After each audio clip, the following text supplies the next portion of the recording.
And lastly, as promised, a special comment about the Democrats' deal with President Bush to continue financing this unspeakable war in Iraq and to do so on his terms.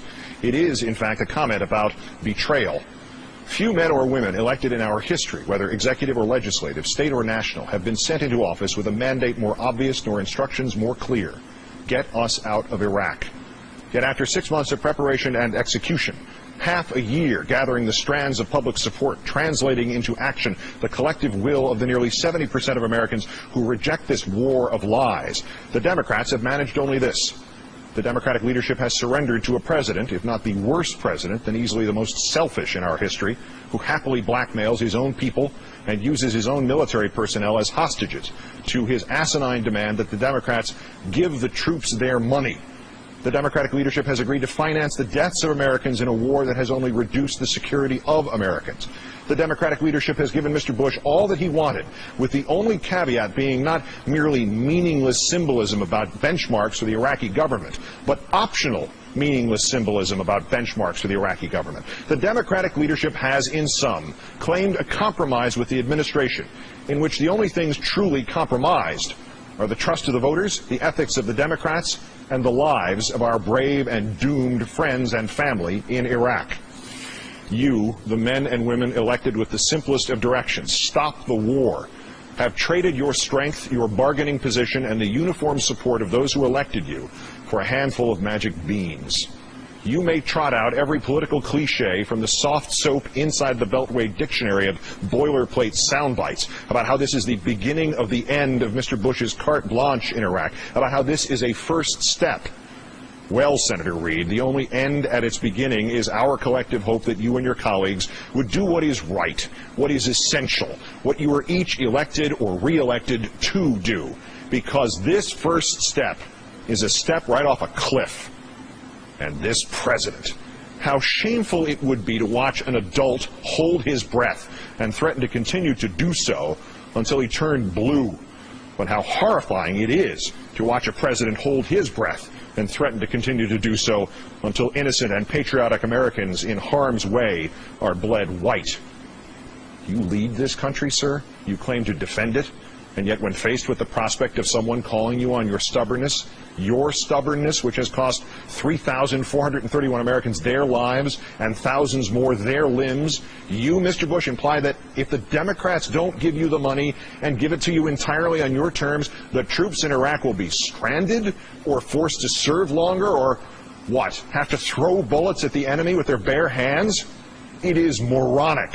We have defunded wars before, sir, and this isn't even close to a true defunding. No harm has come to our troops. How transcendently, how historically pathetic any other president from any other moment in a panorama of our history would have, at the outset of this tawdry game of political chicken, declared that no matter what the other political side did, he would ensure personally, first, last, and always, that the troops would not suffer. A president, Mr. Bush, uses the carte blanche he already has, not to manipulate an overlap of arriving and departing brigades into a second surge, but to say in unequivocal terms that if it takes every last dime of the monies already allocated, if it takes reneging on government contracts with Halliburton, he will make sure the troops are safe, even if the only safety to be found is in getting them the hell out of there. Well, any true president would have done that, sir. You instead used our troops as political pawns, then blamed the Democrats when you did so.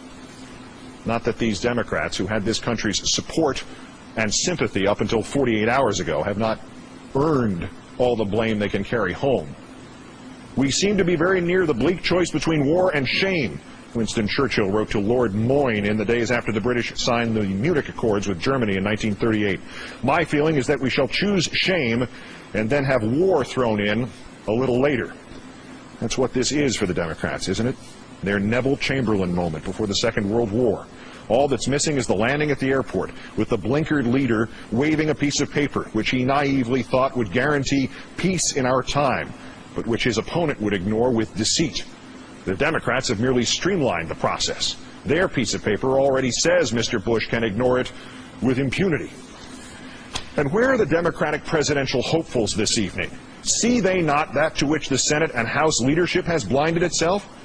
Judging these candidates based on how they voted on the original Iraq authorization or waiting for apologies for those votes, that is ancient history now. The Democratic nomination is likely to be decided tomorrow.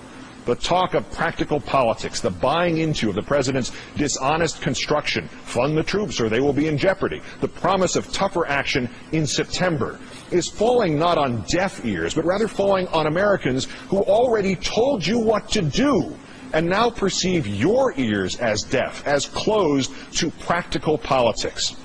Those who seek the Democratic nomination need to, for their own political futures, and with 1,000 times more solemnity and importance for the individual futures of our troops, denounce this betrayal, vote against it, and if need be, unseat Majority Leader Reid and Speaker Pelosi if they continue down this path of guilty, fatal acquiescence to the tragically misguided will of a monomaniacal president.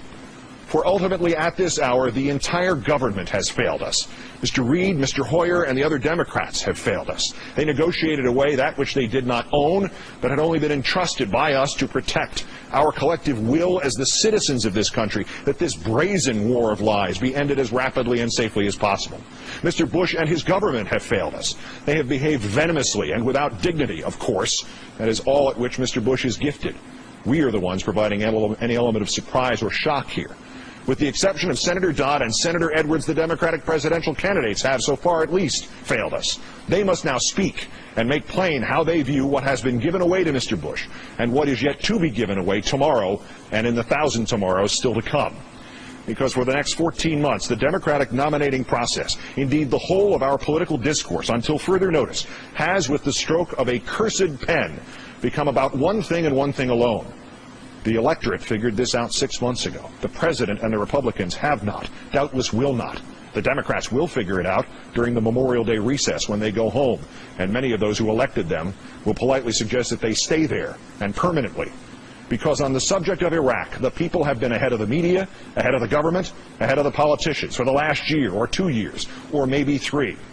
Our politics is now about the answer to one briefly worded question.